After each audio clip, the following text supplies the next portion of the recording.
வணக்கம். தமிழன் செய்தி களம். சீர்காழியில் தமிழக முன்னாள் முதல்வர் ஜெயலலிதா நினைவு தினம்.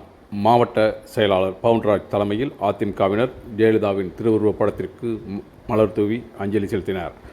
மயிலாடுதுறை மாவட்டம் சீர்காழி புதிய பேருந்து நிலையம் எதிரே தமிழக முன்னாள் முதல்வரும் அதிமுக பொதுச் செயலாளருமான ஜெயலலிதாவின் 8ஆம் ஆண்டு நினைவு நாள் நிகழ்ச்சி நடைபெற்றது. மயிலாடுதுறை மாவட்ட அதிமுக செயலாளர் பவுன்ராஜ் தலைமையில் ஒன்றிய செயலாளர்கள் சந்திரசேகரன், ரவிச்சந்திரன், நற்குணன், சிவக்குமார், பேரூர் கழக செயலாளர் போகர் ரவி முன்னணியில் சீர்காழி நகர பொறுப்பாளர் பாலமுருகன் வரவேற்று பேசினார். நிகழ்ச்சியில் மாவட்ட செயலாளர் பவுன்ராஜ் ஜெயலலிதாவின் திருவுருவப் படத்திற்கு மாலை அணிவித்து மரியாதை செலுத்தினார். நிகழ்ச்சியில் முன்னாள் எம்எல்ஏக்கள் சக்தி, சந்திரமோகன், புராசாமி, பொதுக்குழு உறுப்பினர் ஆனந்த நடராஜன், மாவட்ட மீனவரணி செயலாளர் நாகரத்னம், மாவட்ட நிர்வாகி பொறியாளர் மாமல்லன் மற்றும் மாநில, மாவட்ட, ஒன்றிய, நகர, பேரூர் கழக நிர்வாகிகள், உள்ளாட்சி பிரதிநிதிகள், தொண்டர்கள் கலந்து கொண்டனர்.